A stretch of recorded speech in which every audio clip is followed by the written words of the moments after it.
would you tell Richard that you're going to do it? Was he usually going I to just asked him though. He can do it then. It's okay if you want to. Yeah, I'll tell him. Okay.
Welcome, everyone.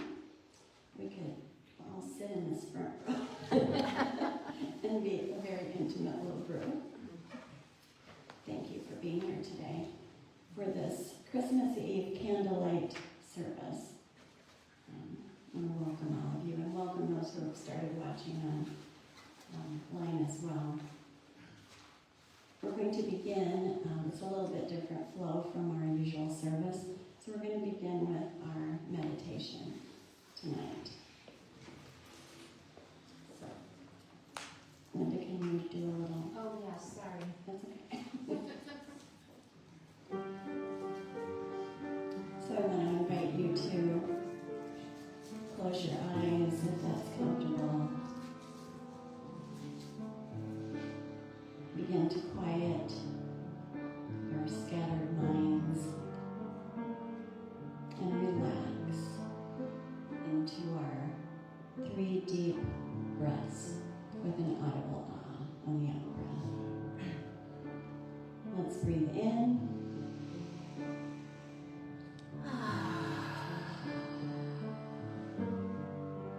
Breathe in.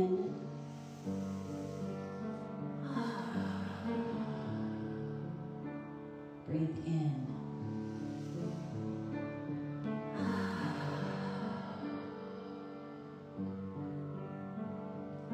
Just follow your breath and continue to relax and lay down all of the busyness of the day.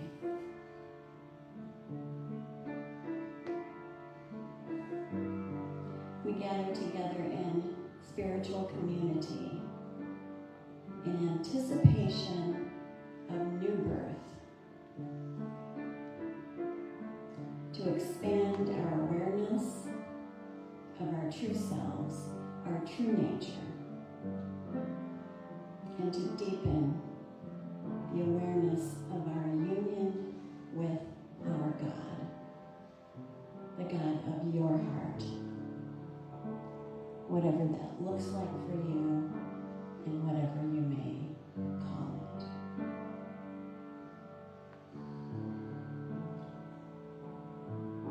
Conscious of our oneness with life, while surrounded by and immersed in the divine presence of love.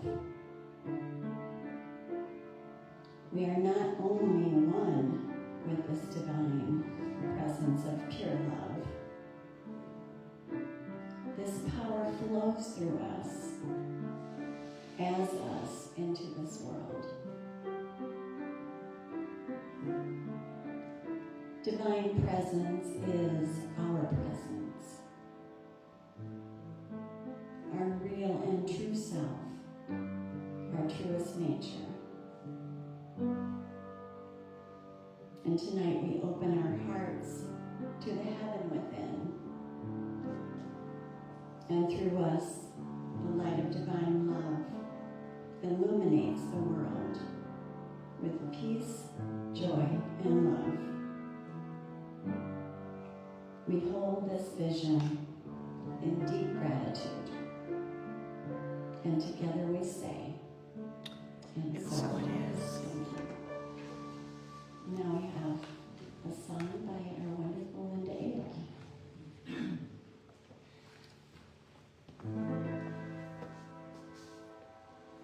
Oh come, Emmanuel, and with your captive children dwell. Give comfort to all exiles here, and to the aching heart bid cheer. Rejoice, rejoice, Emmanuel shall come within us alone to dwell.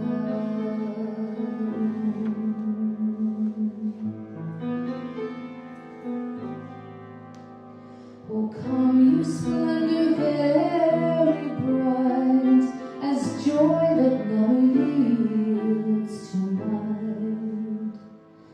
Oh come and turn our hearts to peace, that greed and war at last shall cease. Rejoice, rejoice, Emmanuel shall come within as truth to dwell.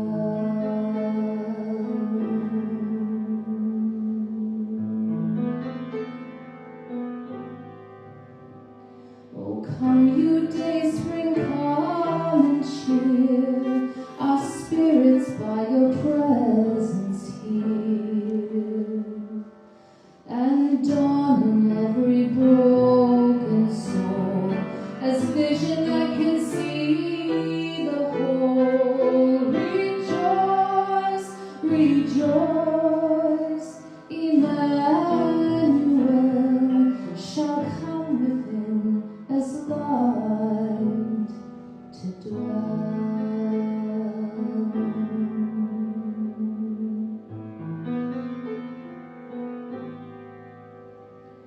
Oh come, you wisdom from on high, with depths that hide within a sigh,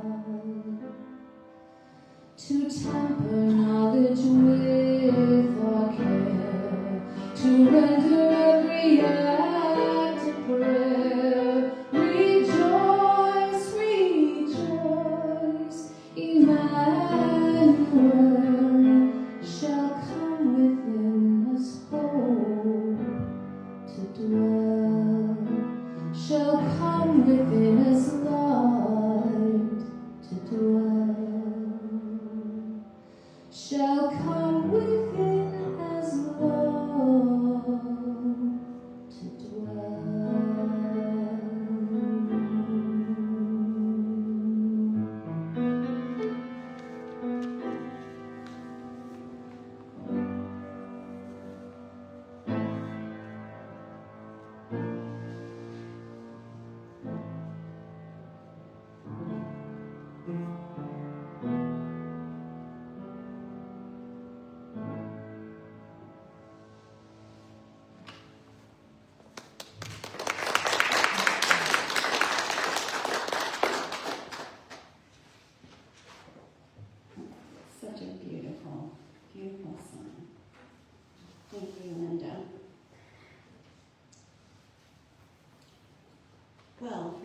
you who were inspired to come here this evening and be with us on this Christmas Eve for the service. I'm really happy that you have, and my heart is just full of love for you. So thank you for being here. I think of these precious moments that we have together on Christmas Eve as a time for quiet and reflection, a time to stop long enough for us to be able to remember, a time of focused intent that ushers in the excitement of new birth as Christmas Day unfolds. So this is my 10th Christmas Eve message, and I remember the first couple messages that I tried to put together. It was a search. It was a struggle. It was an effort. It was figuring it out. And then as the years have passed, I've come to just let go and see what arrives. And it does always arrive every year, just like a beautiful gift. And sometimes it waits until the very last minute. But it does come. It does come.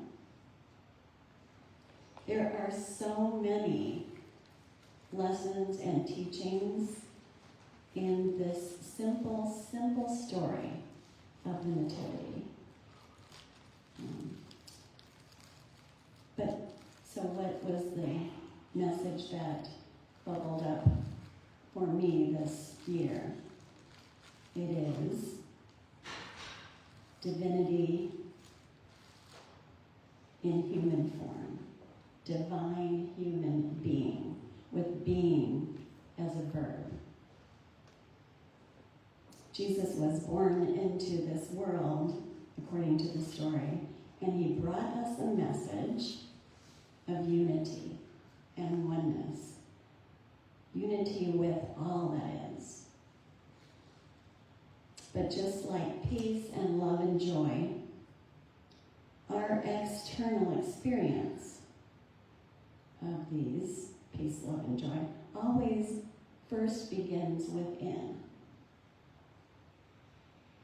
So let's consider the unity and oneness of this unique manifestation of divine presence that we honor by first remembering that God is all. Matt Kahn, who's a contemporary spiritual teacher, says, if all is God, then all is divine. And to abandon our humanity is to turn away from the divine. He says we step into our divinity by embracing our humanity. And I heard him pose this, and I thought it was pretty interesting. He said, we are all angels, each and every one of us, and we have come to the earth plane to help bring someone home. And then he asks, what if that someone that we came to guide home is us? What if we came here to help guide ourselves home from our higher self, our higher perspective?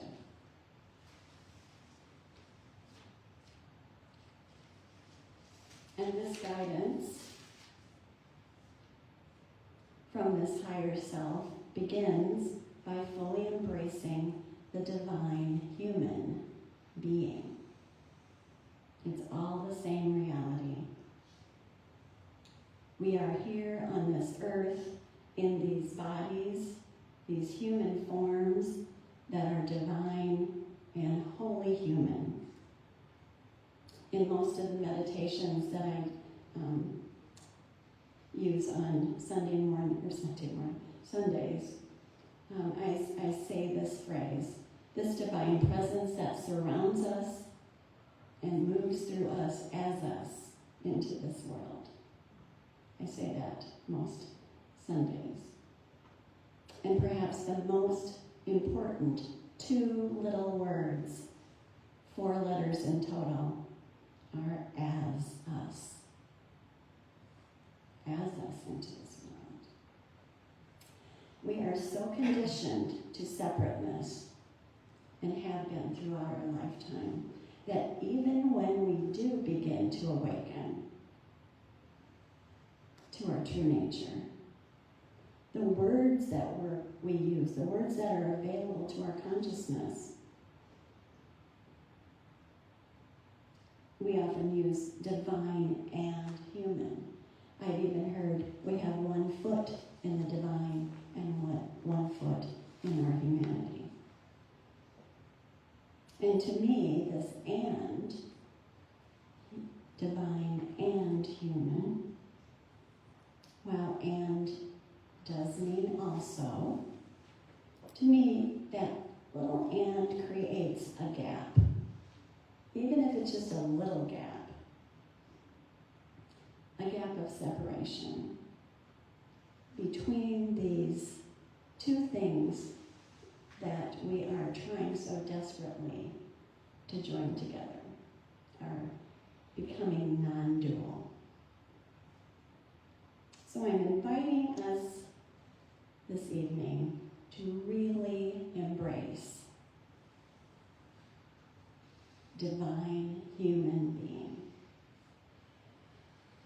Our divine bodies, these bodies, no matter what shape they're in, no matter what status or health they're in, are not a mistake to be transcended and not separate fragments to be risen above.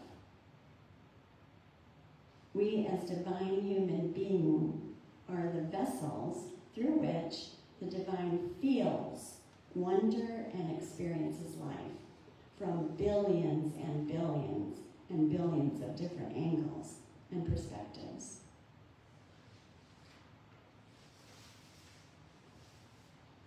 When I was thinking about my younger years and how I thought about my body, I treated my body and thought about it as this structure that supported my head. This biological thing that kept everything going so that I could think myself through life.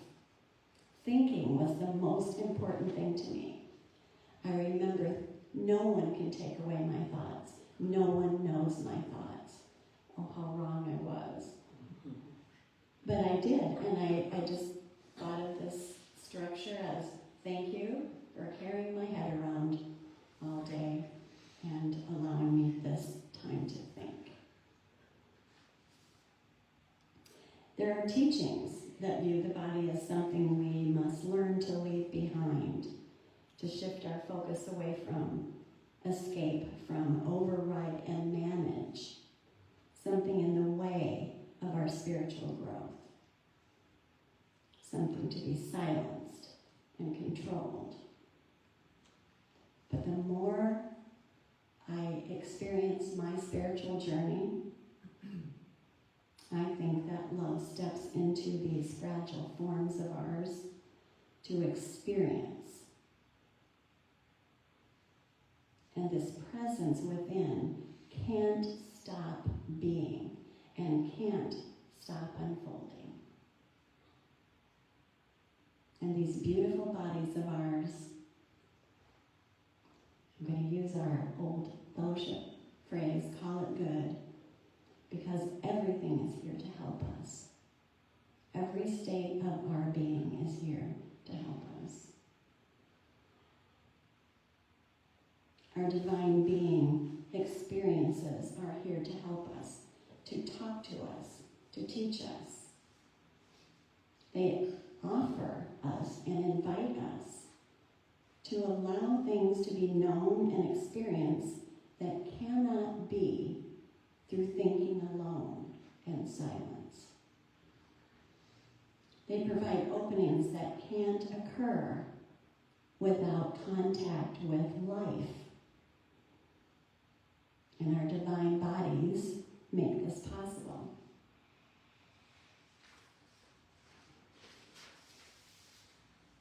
Without our divine bodies, there is no taste, no sound of a baby crying, no weight of grief on our chest or in our breath, no warmth of sunshine on our skin, no feeling of being stunned by sheer beauty, or of being completely undone by a whispered, "I love you," and no eyes that meet and see deeply. So how do we become more aware of our divine bodies as a whole, as a union? Instruments that experience presence all the time. This is when our thoughts stop searching for meaning and direction with urgent questions. When our thoughts stop searching for meaning and direction with urgent questions. And when our emotions stop searching forward from the need to control and find certainty. When our emotions stop surging from the need to control and find certainty. And when we stop searching for divine presence in strong feelings and overwhelming revelations.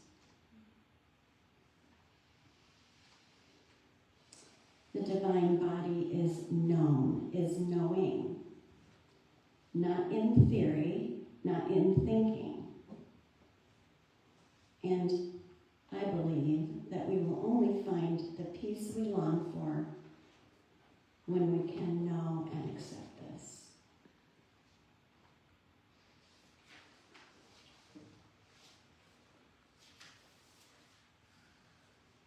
Because in our pushing away or wanting it to be different than it is, we are resisting our divine experience, turning away from it. And the experience of our divine being is relational through our senses. And when we're aware of this, our experience is so much deeper and more meaningful. I was thinking about our sight. So let's take sight for an example. Real and true seeing is not just scanning, interpreting, and judging like a robot. True seeing is how we meet what's in front of us. It's the energy exchange that happens between the seer and the seen. So what happens when we have that experience of true seeing? We can think about what's going on in our bodies. Is our gaze softening or is it hardening?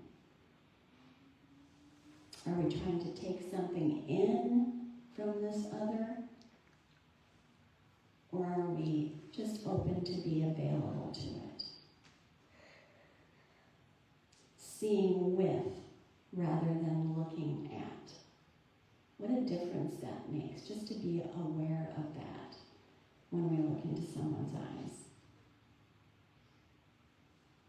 So when we begin treating the body as one with all that is, does it help navigate our world? Is it practical? We've been hearing Richard talk about all the exercises and spiritual practices that are practical and help us navigate our world. And that's so important, and we're so grateful to him for that. So what do you think? Is this intimate relationship with our divine human being, does that help us navigate the world? Is it something practical? My belief is that it is the most practical, the most important awareness that we can cultivate. Allowing divine human being. And why? It's because it informs the way that we look at everything. It informs our perspective of everything. Our approach in life, our approach to life, our approach to those that we see through true seeing. It is our ability to be fully alive in the moment. New birth into the fullness and wholeness of who we truly are.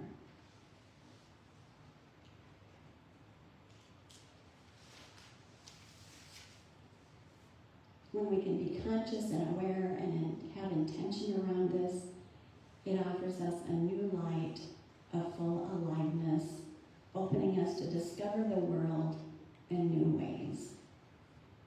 And by and through this awareness and this acceptance, an unfolding light of divine human being that never ends, that's eternal always.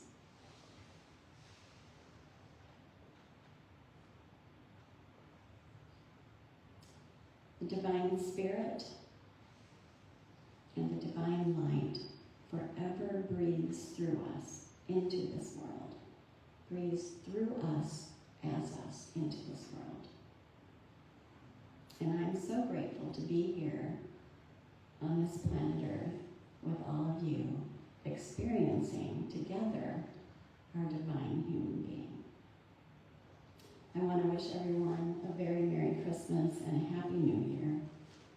When we wake up on Christmas morning, let's be reminded tomorrow and every morning thereafter that this light of love within us is what together will change our world. And I want to thank you so much for being here. Thank you.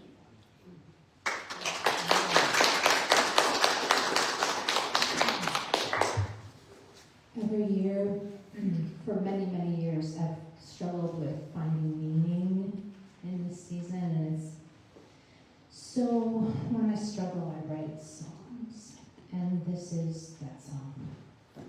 It's called Atmosphere.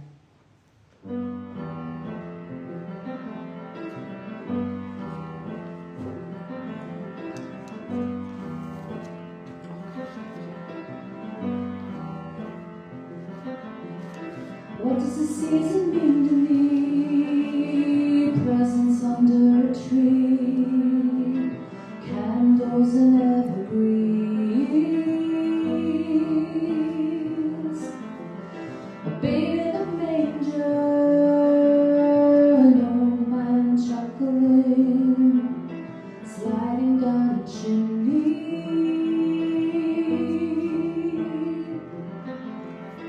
What does the season mean to me when I think of every human being breathing in the atmosphere we're collectively creating? If we breathe in peace and exhale love, could we create a better atmosphere for all to breathe and be? For what are we here for anyway? And what meaning can this season have for me?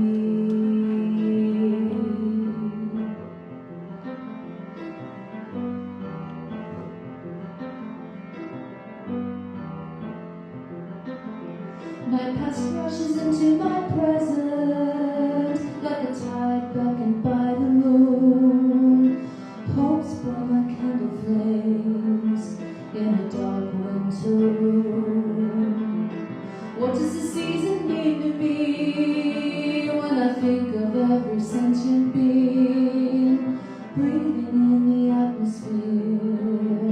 collectively created. If we breathe in peace and exhale love, could we create a better atmosphere for all to breathe and be? For what are we doing here anyway? And what meaning can this season have for me?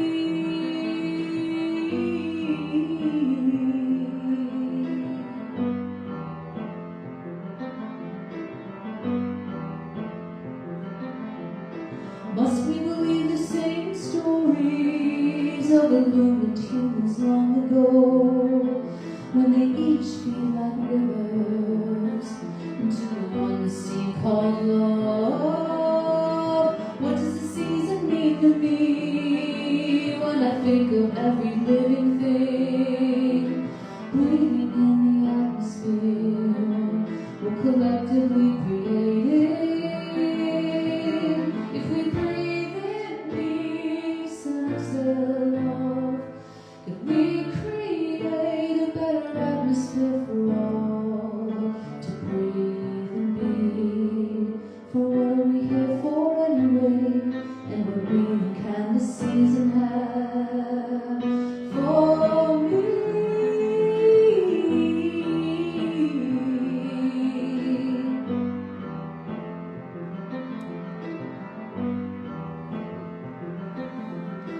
We need air, we need love, the rest just tumbles along. We need air, we need love, the rest just tumbles along.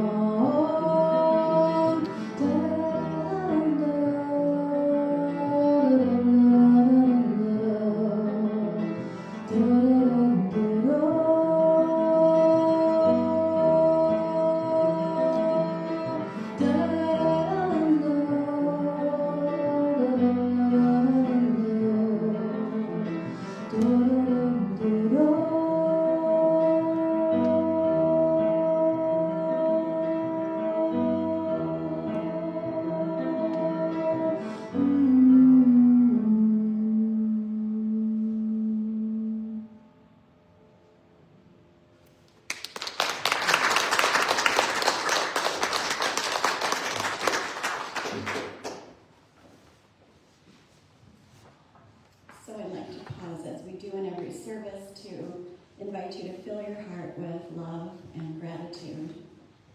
Gratitude for all the blessings and gifts in our lives. I invite you to look for them and find them and be grateful for them. We're so grateful for all of your generosity to the fellowship, so that we can be together every Sunday and on these wonderful occasions. So Nancy is going to be going around with the basket today. And remember, if you have anyone you'd like to include in a prayer, just put that on that comment card and put it in the basket too. Those eventually will get to our prayer team as well.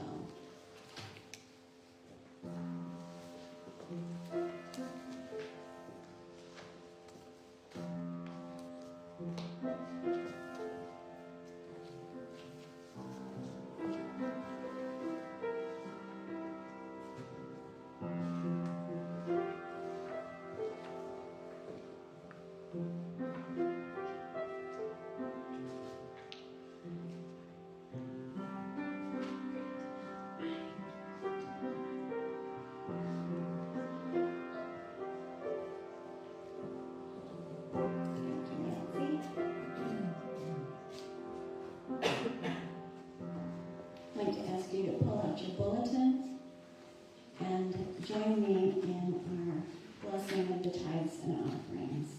It's right in the middle on the front.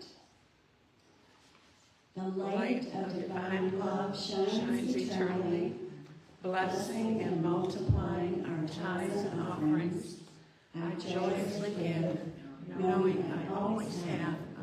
share, and to spare. And let's also go within one more time. Close our eyes and vision those rested in the basket today. May they awaken to their divine human being. In divine right timing. And in the meantime, we will hold the space, hold the vision of them as healthy and whole, with clarity and wisdom, all of their needs met. And together we say, And so and it so it is. is. Thank you. So we're going to do our candle lighting ceremony now, and then sing Silent Night together. And the way that we're going to work this is I'm going to hand out the candles, the individual candles that we use during remembrance service, those same kind. And we'll stand in a circle, and we'll get the first candle lit from the light of the world, and they'll just go around, and each one will light each other's candle. If we had real candles, you can envision how this would work. But since we can't have that, we'll do it our way. So if you want to get into a circle, I'll hand out the candles. Metaphors are eternal.